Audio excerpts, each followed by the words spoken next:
Of Glass. I'm Andrew Henley. I'm the education curator here at the museum and wanted to, on behalf of museum administration, staff, and members, thank you all for joining us this afternoon for a talk with artist Shawn Brigman. We're thrilled to have Shawn here this week, an incredibly interesting artist in a series of incredibly interesting artists that we're very fortunate to have, focusing on indigenous artists this entire summer to pair up with our translations show. The work that Dan Friday and the Longhouse have done with traditional crafts artists, creating pieces in glass, as well as Preston Singletary's fantastic show, Raven in the Box of Daylight. Shawn comes to us from the Plateau region, so on the other side of the mountains, Spokane in his enrollment, and a person with great interest in the materiality of the world around us, including the architecture and spaces in which we live, the things that are all around us that inform the way that indigenous peoples create, form objects that are both utilitarian, functional, and aesthetically beautiful, including some of the most incredible looking canoes you will ever see. Please help me welcome Shawn Brigman. Thank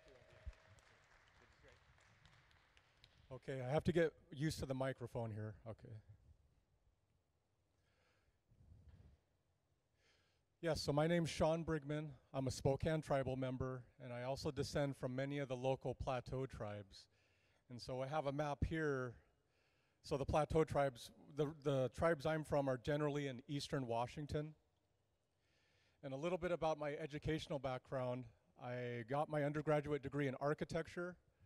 I went on to get my master's degree in recreation tourism. And then I went on to get my doctoral degree in built environment.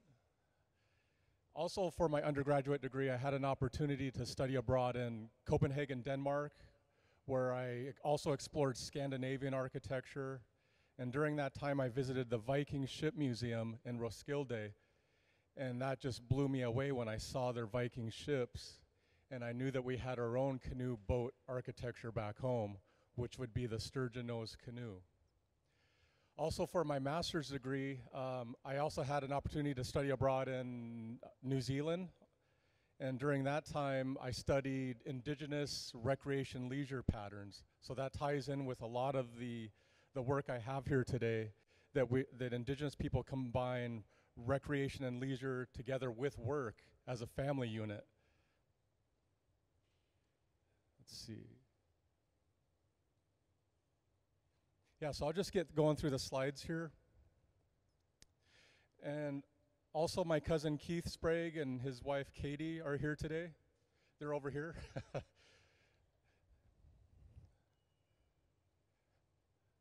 So this is a generic map of the Plateau culture area. So as you can see, it's in between the Cascade Mountains and the Rocky Mountains, generally speaking. Up into the north, the Plateau culture area goes up into British Columbia. So from my father's side of the family, we're also Shuswap from Kamloops, British Columbia. And then the plateau goes down south into Oregon. And generally speaking, in the northern half of the plateau are the Salish speakers, and in the southern half are the Sahaptin speakers. And just really, so what I'm known for, what I'm known for is my Tulimat Lodge work. That's what got me started in ancestral arts recovery. So what I'm known for is Tulimat Lodges. I've been doing that since 2005. Also, some of our house pit architecture from the northern plateau. And now sturgeon nose canoe forms.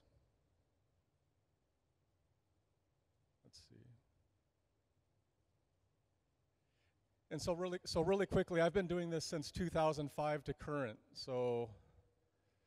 And it wasn't until I got into canoe making in about 2012 that I started getting commissions for the artwork. Whereas before all that, it was usually volunteer.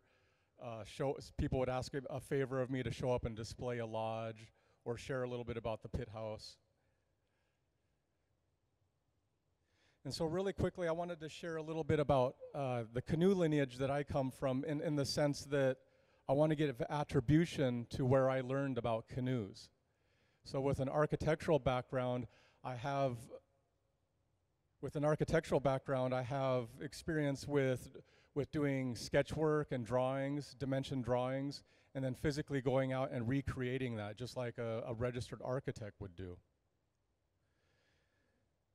And during that journey, I had to learn about the materiality. Before I could recover a canoe, I had to go out and learn about the materiality. So these are the two workshops that I attended.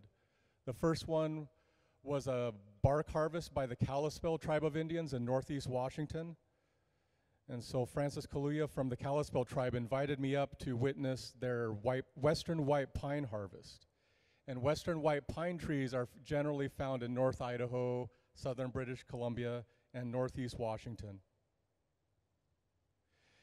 And so I attended that workshop in 2012, and then also coincidentally, 2 weeks later, Dr. Christopher Horsethief on the left here, he was also in the doctoral program with me at the time, and he knew my interest in cultural arts recovery, so he invited me up to Creston, British Columbia to attend a Lower Kootenai Band materiality workshop.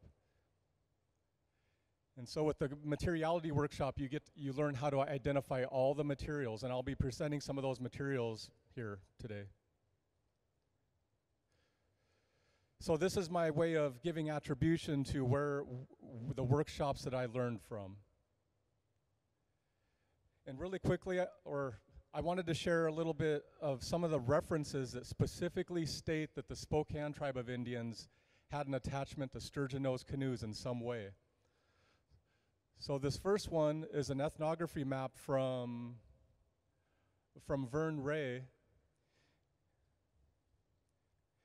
And he states in this map that all the tribes with the horizontal hatching were attached to the sturgeon-nosed type of canoe.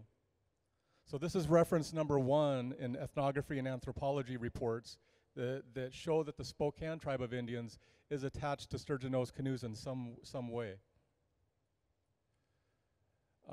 Reference number 2 comes out of the Spokane tribe's Salish dictionary. So in the Salish dictionary, we have a word for canoe tree or white pine, and that's a piece of white pine that came off the workshop with the Kalispel tribe.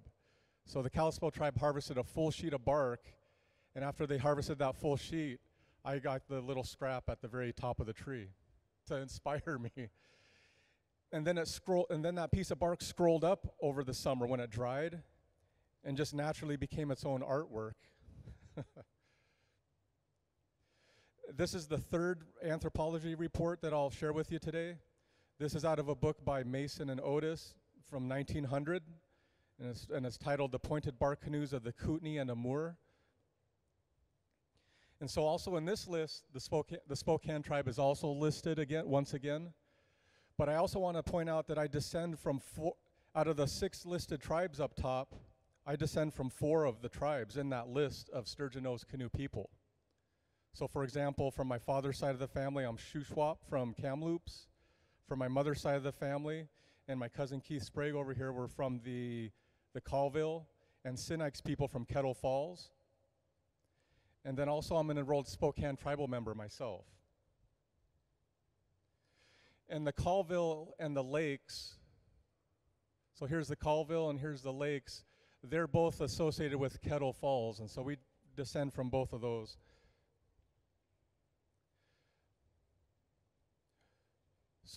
So this is the style of canoe. I'm going to give the dimensions on the style of canoe that I've dialed in to my likes and tastes. I generally do a 16-foot long canoe because that's the nominal length the cedar comes in. I generally do a 3-foot width, but now I've shortened that to about a 2-foot 6-inch wide canoe. And in the very middle of the canoe, it's got a 12-inch depth that rockers out to a 15-inch height towards the ends. So that gives you a 3-inch rocker. That way my canoe is not flat on top, it has that subtle curvature. And that's influenced from the subtle refinements, also from my experience visiting the Viking Ship Museum in Denmark and seeing the fair lines on their Viking ships over there. And this is just a quick, so this is from my sketchbook when I made my first sketch of what I thought I might want for a canoe in 2012.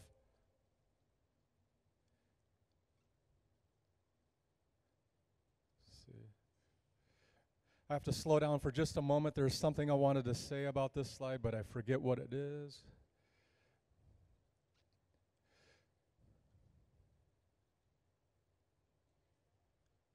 What's that? Oh, yes, so really quickly. So when I was making this canoe, our stepfather, Rick King, and he lives in Spokane, Washington. He's passed away now. He was a sanitation engineer for the city of Spokane, which means garbage man. So he would go out and collect every tool imaginable that people would throw out. So if I ever needed a tool, I would go, hey, Rick, what should I use for this? And he would go in his collection and bring out some weird tool like a spoke shave. And so he'd bring out a spoke shave, and I would start carving the ribs.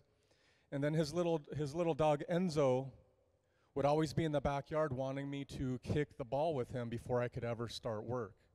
So I'd have to spend that whole summer kicking the ball with this dog for 10 to 15 minutes before I could even start work.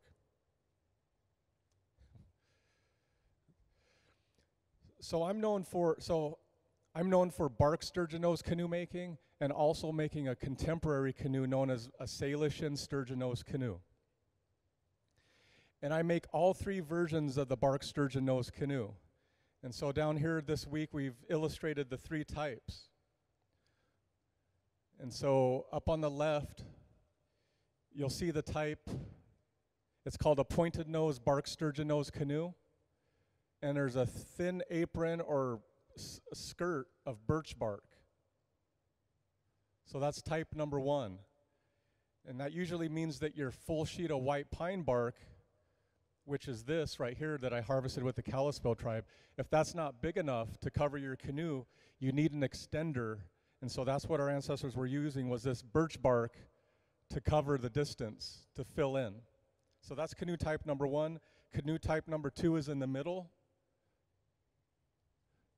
This canoe frame was actually crafted in 2012, but the bark was not put on until last year, 2018, because it took me that long to find the bark.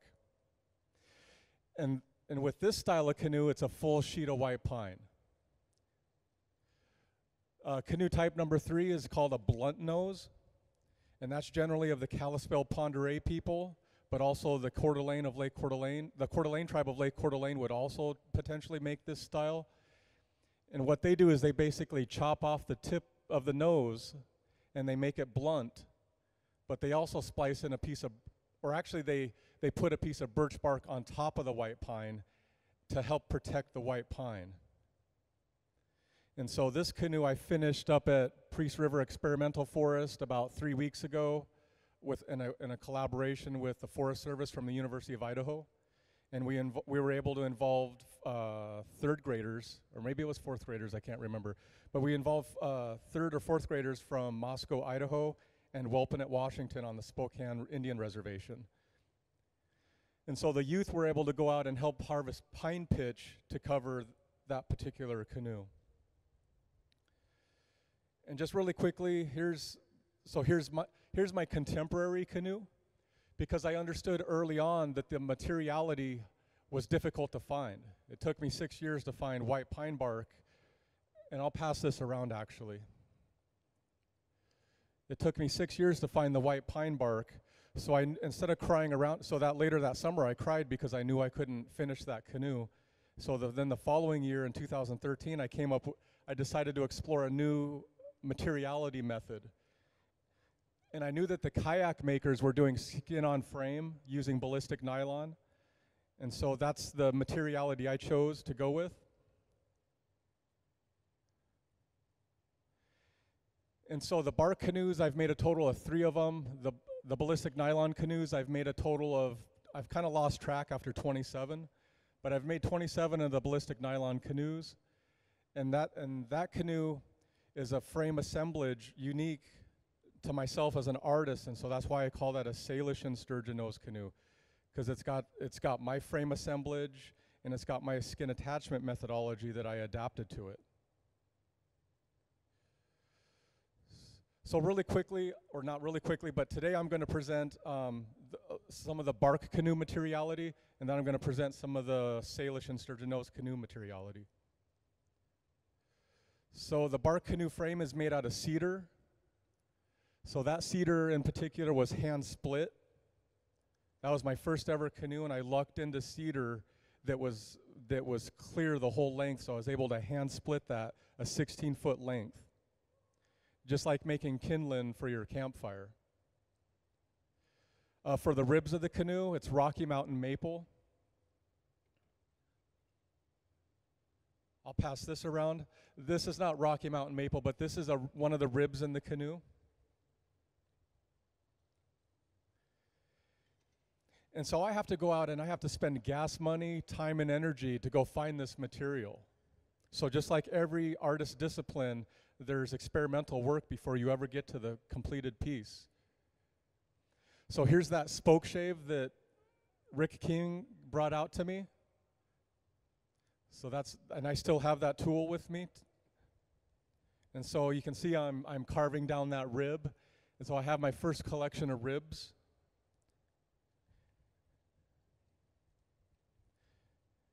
And that's what I call a teardrop-shaped hoop ring. Let's see. And so that teardrop-shaped hoop ring goes right here in the canoe that I make. So that rib goes right here.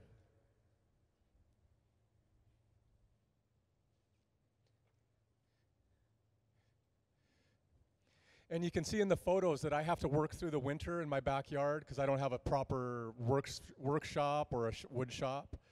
So I work in the backyard out in the snow sometimes. And then this is bitter cherry. This is what you bind a bark sturgeon nose canoe together with. So I'll pass this around. And this is nature's rubber band. So this bitter cherry bark, that stretches. And then here's that white pine bark. And there's a full sheet of white pine bark being rolled up. And that's with the Kalispel tribe of Indians.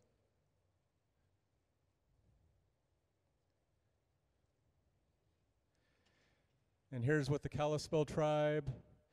You can see how that bark is being skinned off the tree, like skinning a deer, skinning a moose. And then one more workshop that I attended that was very instrumental was a basket weaver named Bernadine Phillips out of Omak, Washington. So I attended her cedar root basket making workshop in 2012. And although I didn't go on to become a cedar basket weaver, I still use the cedar roots in bark canoe making. So everything just fell into place for me by staying dedicated.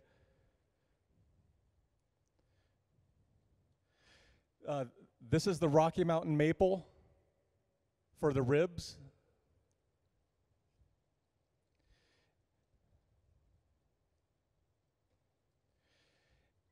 And what's iconic and a signifier of bark sturgeon nose canoes is that bitter cherry.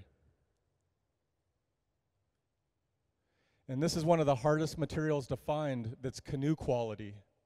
And you'll see how that bitter cherry is used as a decorative wrapping to tie the canoe.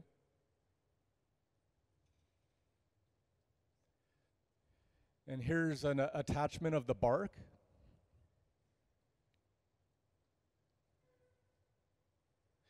And in here you can see that birch bark apron I was talking about earlier.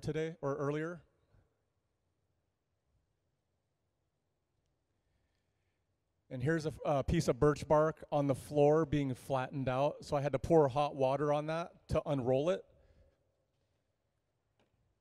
And so you have to pour hot water, lay that flat on the surface, and then let it dry for at least 2 to 3 days before it's usable.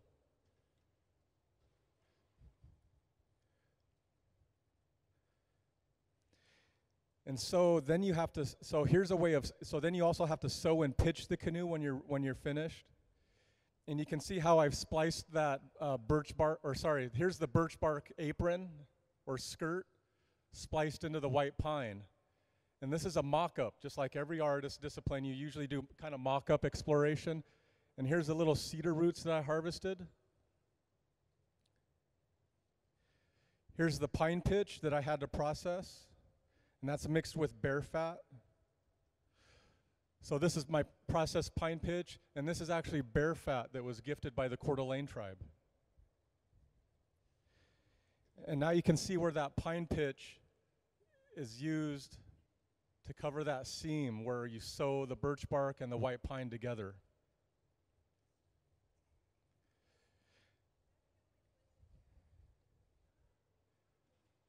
No, so anywhere there's a knot in the tree, where there's a hole, or anywhere else it can get in, you have to pine pitch it.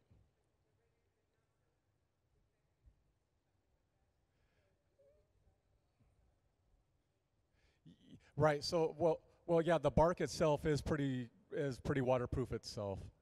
Yeah. So this was last summer. This was my first opportunity to have a full sheet of white pine bark canoe displayed next to my Salish and Sturgeon-Nose canoe on the bottom. So this is a western white pine bark canoe that belongs to the Plateau tribes. And this is a Salish and Sturgeon-Nose canoe, which is a Shawn Brigman interpretation established in 2013 that has a unique frame assemblage and skin attachment. And these are Spokane tribal members that assisted with the bark harvest last summer. So I like to reward the bark harvesters with actually paddling the canoe. And now I'll get into the ballistic nylon canoe. So you'll see that we're substituting ballistic nylon for the bark. Instead of using hand split cedar like you're splitting kindling for a campfire, I now used milled cedar. So I can just go to the lumber yard, buy cedar, and use a table saw and mill that out. Then just like the kayak makers, I now use artificial sinew. However, on the canoe, the part that's still traditional material is actually the ribs. So this is a set of 3 ribs and keystone pieces to build 3 canoes for 3 canoe families. And this was in 2017. So I have to prep a lot of this material to build canoes with canoe families. And so here are some images of the frame. You'll see how my frame is now a flat bottom. In other words, the ribs are the canoe and the ribs are flat on the bottom. Whereas my early model, it was rounded on the bottom, and so the canoe was very tippy. However, in the ethnography reports, it was reported that we did all types of canoes. We did rounded bottom that were tippy, and the ethnographers would even report on how tippy the canoes were. But they also reported flat bottom canoes. So this is a middle thwart. I have to go out and harvest Rocky Mountain maple, and I'll carve that piece down into the middle crossbar. So you can see how that piece is being processed. And there's the finished crossbar right there. And it's all milled cedar. It's all tied together with artificial sinew. And now to sew on the fabric, we're using the artificial sinew. And this is actually at the community building in downtown Spokane at the Saranac. And this canoe was funded by a Spokane Arts Grant Award. And to waterproof this canoe, you actually, instead of using pine pitch, it's polyurethane and pigment. So now we're just substituting polyurethane for the pine pitch.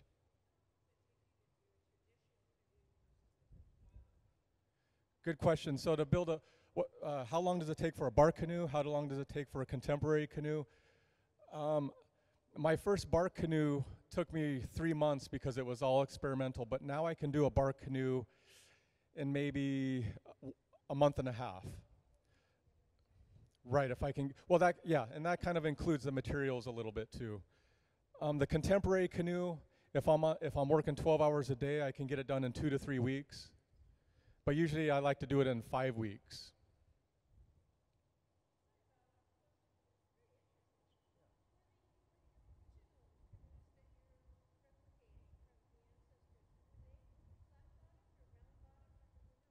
Yeah, so actually our ancestors did both canoes. They did flat bottom and round bottom.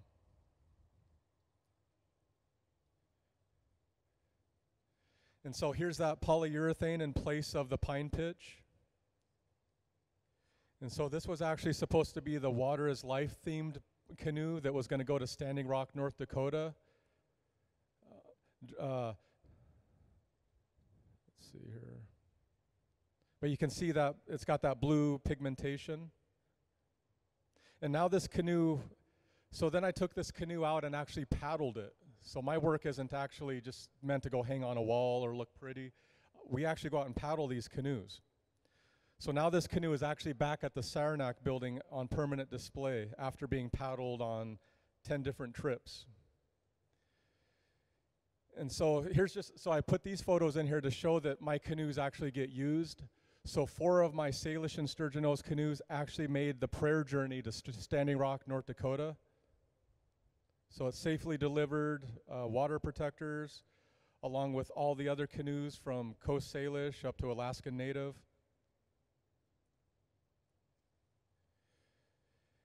And then this is my last slide, and what I wanted to point out here is this is the particular photo that has always inspired me. So when I was in Denmark in 2004 and I saw the Viking ships, I knew about our sturgeon-nose canoe, so when I would Google that online, this image would always show up. And so what you have here is a blunt-nose canoe on the left and a tule mat lodge on the right. And I'm known for my tule mat lodges. That's how I made a name for myself. And so what I want to do is I want to recreate this image, try to go back to the Pend Oreille River here where this photo was taken, and find a location similar to it and display my blunt nose canoe and my tule mat lodge together and recreate a historical black and white image. And I'll pass this around here. So this is my canoe from last year. And a lot of people, when I tell them that's my canoe, they go, oh, that's not a historical photo.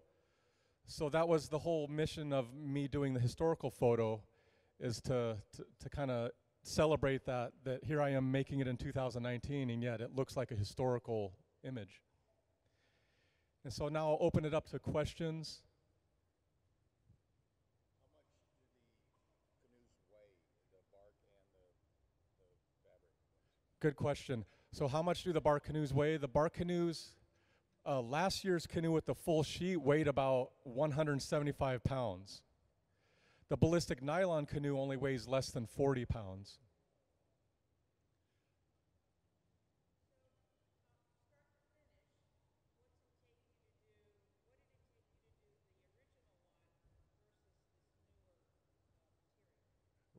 Yeah, good question. Now that I'm experienced with both canoes, I can kind of get them dialed. They kind of take the same amount of time now. But the bark, so my ballistic nylon canoe I get those dialed in at 5 weeks, because you have to harvest material, process it. Sometimes you have to let certain pieces cure before you move on to the next step. So it's best to do those in 5 weeks. I can get a bark canoe done in a month and a half, so I need at least 6 to 8 weeks on a bark canoe.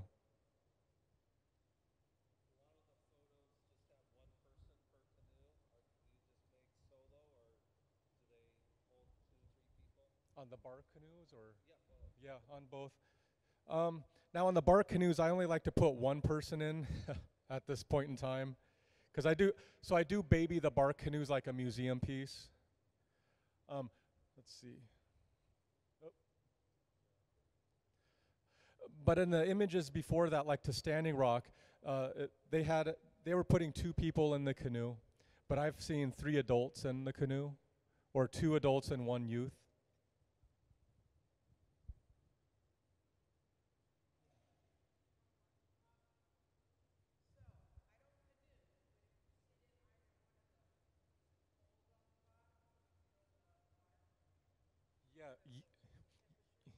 Yes, on the traditional bark canoes, they put a cedar plank mat in the bottom. In my contemporary one, I just put a yoga mat in there.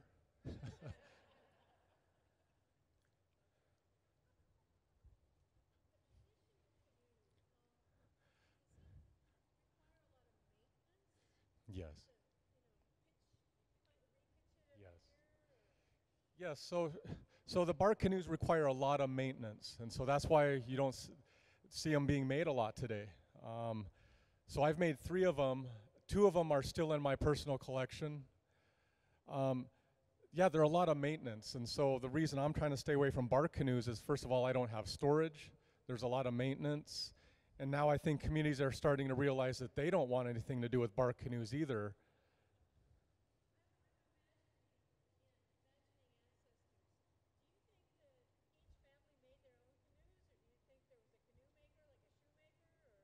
Right. So to answer that question, it's all of the above.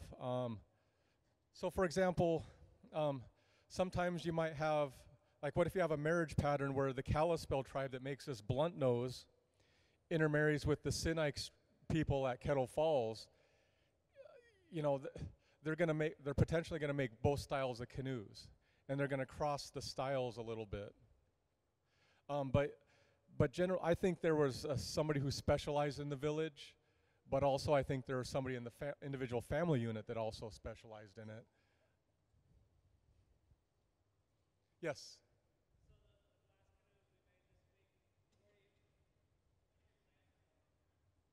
Yes, for the glass canoes that we made this week with the Hot Shop team, the plan is to begin potentially planning for how do you say that, for an exhibition potentially. They could also be gift items. They could also stay in my personal collection. I'm actually new to this, so I'm open to suggestions. But I also see these glass canoes down here being displayed as sculpture. So I'm still learning about how to properly display glass bowls, how to display sculptural items, just like here at the Museum of Glass, walking around and seeing how all the glass is displayed. That's what I envision for display purposes with these. I just don't know in what context, or if it'll be for a personal show or a gallery. Do you know the hydrodynamics of the whole length and how it makes the boat faster or slower and how it copes with waves or wind? Is there an advantage to this type hull compared to a regular canoe? Yes, so that's the most common question. Why did they make the canoe hull shaped like this? And there's no wrong or right answer. But I will say this, like when you look at some of the ancient Greek ships, their nose goes down in the water. I've seen a contemporary day United States Navy ship, stealth ship, where the nose comes down like that. But if you're speaking canoe language with other canoe makers, you know, they say that the more contact you have of the canoe with the water, the faster the canoe is.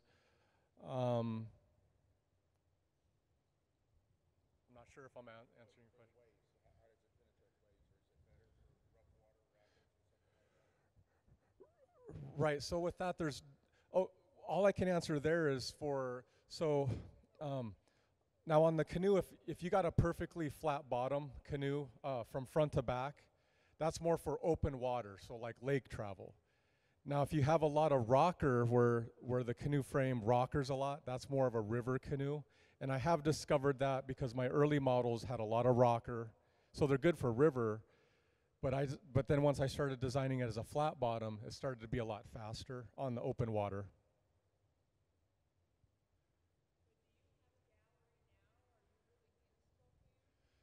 So I live in Spokane and I work out of my backyard. I basically take orders when they come in. Not at this time. Usually it's a group so they usually call me in for a group exhibition, and they'll usually use my canoe as kind of a backdrop. So for example, at the Penticton Art Gallery in British Columbia, I had to bring my canoe up and it displayed for about 2 months as kind of a sculptural piece. But I do canoes for commission, I do them for tribes, grant writing. Eventually I want to get into like fiberglass, where we can start doing more of a mass production version of the canoe. But I'm starting out very small at this point in time.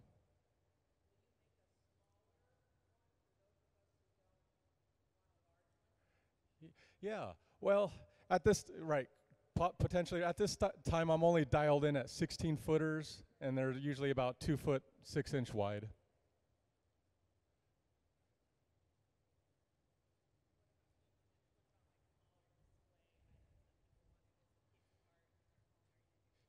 Yeah, at this time I stay away from the scaled models because models, it's still the same amount of work. And so if you're doing a half-scale bark model or a quarter-scale bark model, it's still the same amount of work. And I've even spoken with other bark canoe makers out of the Spokane, Washington region, and they say the same thing, that it's kind of difficult because they expect, well, if it's half-scale, then it should be half the price.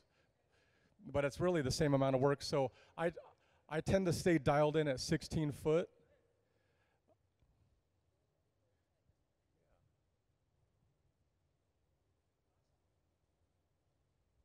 And that's all I have for today.